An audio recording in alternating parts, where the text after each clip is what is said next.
Good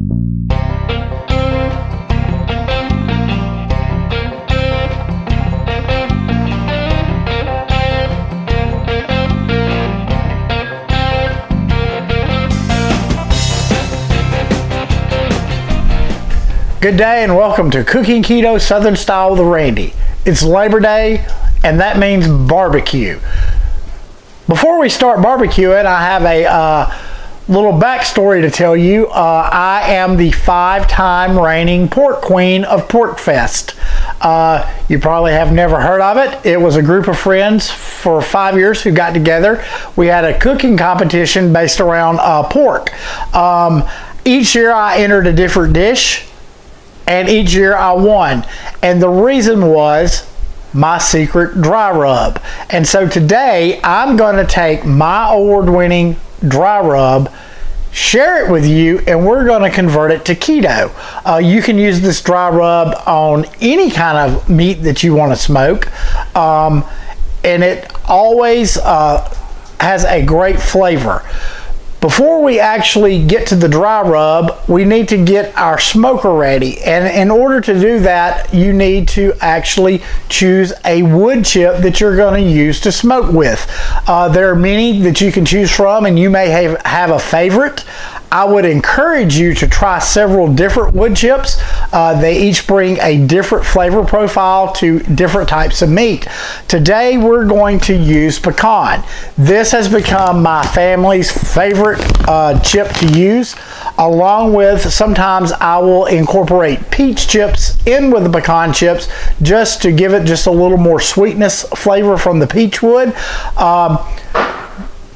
Before you actually put the chips on the smoker, I would encourage you to put them in a container and let them soak for at least 2 hours. And as you use them, replenish the chips in there so you're always putting wet chips on the smoker. The reason is it takes much longer for them to smolder when they were wet than dry, giving you longer times of smoking and not having to run out to that smoker every hour, hour and a half to put more chips on there.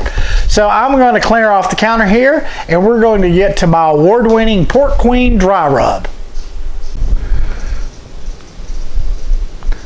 So we're now ready to make our rub for our Boston butt this morning. Like I said, today is Labor Day and we have family coming over, so I'm going to get this on so it can smoke about 12 hours. You can actually, like I said earlier, go ahead and smoke it overnight, which I had planned on doing, and there was a football game on last night and got caught up in it and forgot about it until I got into bed. So we're going to go ahead and do this morning, give it about 12 hours on the smoker outside that I've got set up, and we'll go out there and just look at the smoker when I put the butt on, and so we can kind of discuss some stuff about your smoker. So the first thing that we're going to do is use brown sugar alternative, and I'm using Cukrin Gold here.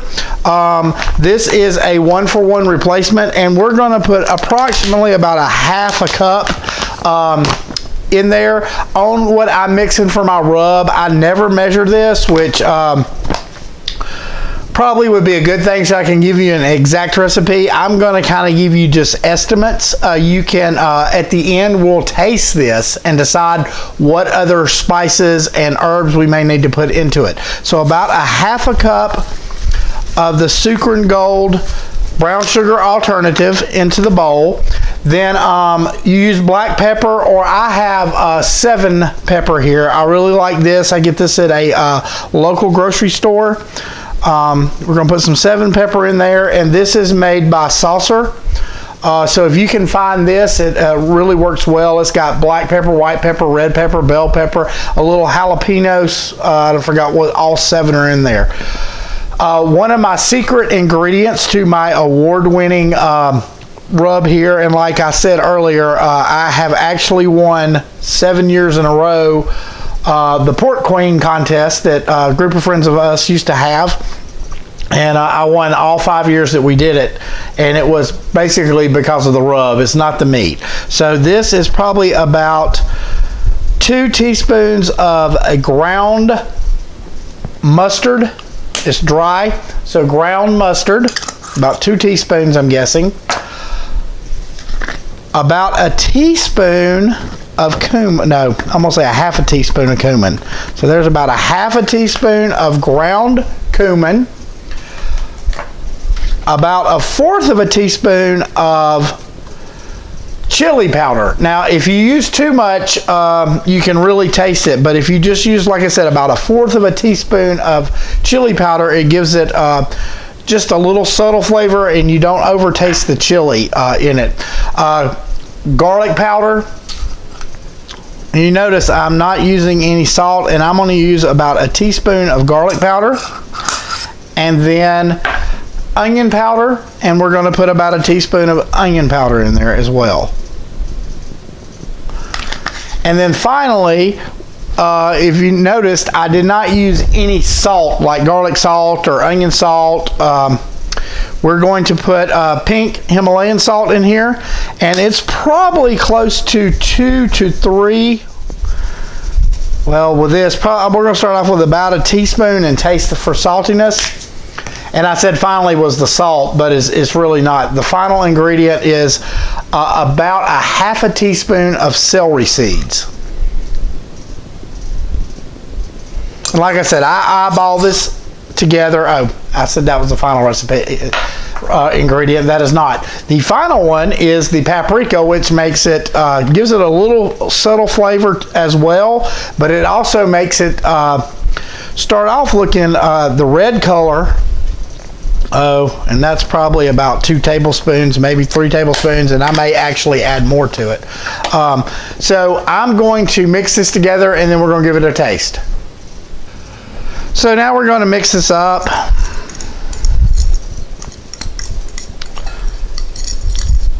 And I'm going to say we're probably going to need some more paprika, and I can just tell that by the color of what the rub looks like.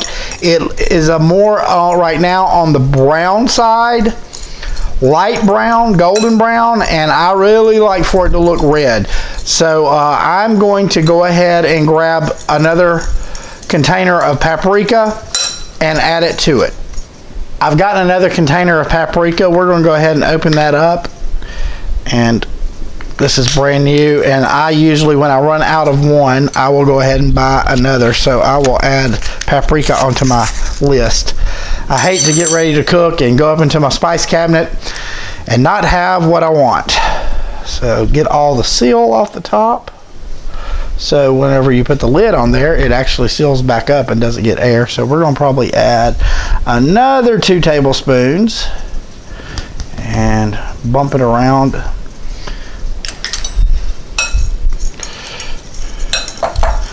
Stir that up, and there we go. It has more of a reddish, I'm gonna call this, if you're in Alabama and you know what Alabama red dirt looks like, it's starting to look like some Alabama red dirt.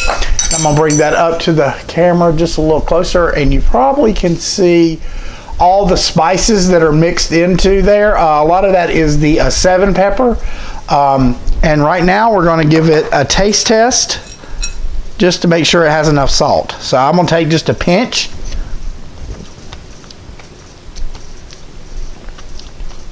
And it definitely needs just a little more salt. You have to really think whenever you're doing a dry rub, it's going on the outside and it creates the crust, and it really doesn't penetrate that deep down into whatever meat you're rubbing it on. And this is great on chicken or pork. I use this for actually my ribs and my Boston butt. Okay, so we're going to taste it. Another pinch. And there we go. Okay, perfect flavoring. Not any one spice overpowers the other, and that's what you're looking at when you make this. And there's just that little hint of sweetness from the Sukrin Gold brown sugar alternative, and I will put a link down below in the description of where I got that, which is actually on Amazon, but I will actually link the product for you. So we're going to now bring over our butt. So we're back now with our butt, and you can see I have it on a cooking sheet lined with a piece of foil, and this is just easy for transporting it out to the smoker. Also have paper towels down. With pork, especially butt and ribs, I always rinse them off and then paper towel them dry. I want it really dry, so we're going to just flip that over, remove this paper towel, and start rubbing. So we're going to kind of get this centered just a little bit, and it's still just a little damp, so the rub will stick to it. We're going to take it in our hand and just lightly sprinkle. And you notice I've got the fat side up to start with, and then we'll rub it in there. And I'll get some more, and we'll turn it up on one side and rub the sides. And then we'll rub the forward section. I'm going to use my Navy terminology here. And the aft section, the front and the back. A little more rub. And then we shall flip it over. More rub. And I do rub it, but it's more of a sprinkle. You want to make sure that it really gets covered well.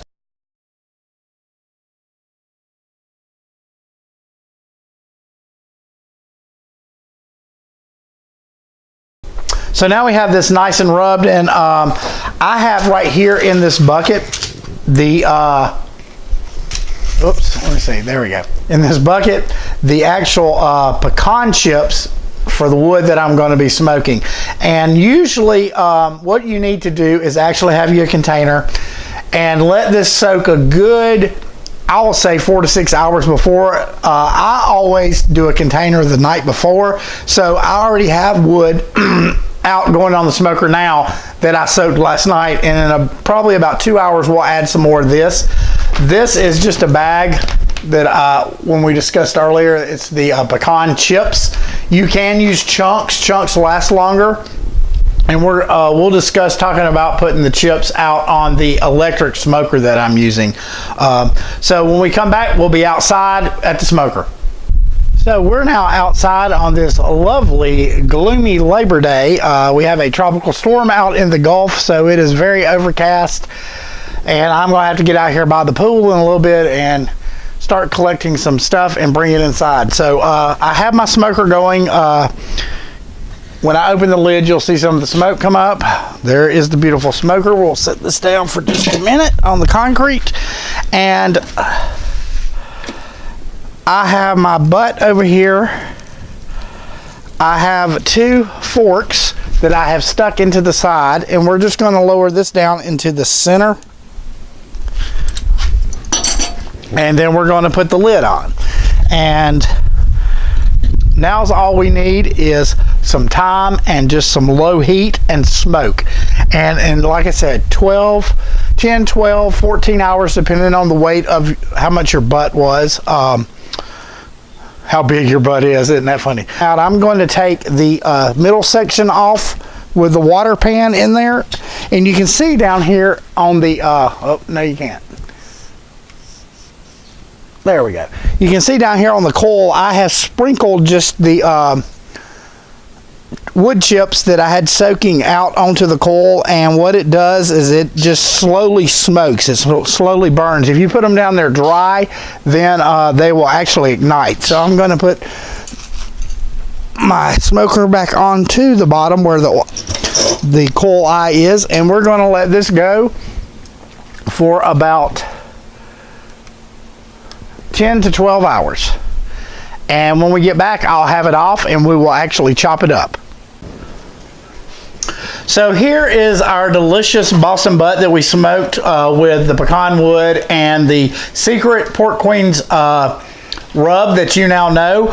So we're going to actually go ahead and pull some off of this. You can see, let me turn it around here where I've already started pulling it. It just pulls right apart. It's really tender. It's really moist. And we're going to actually give this a taste test now. So I'm joined by my special guest today. This is my daughter, Lindsay Dubose, and she's going to give a wonderful taste test of this Boston butt. Cheers. Cheers. It's really good. Tender.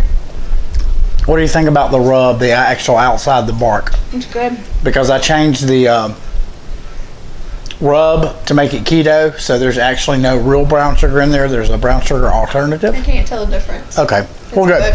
So you heard it from my daughter Lindsay right there.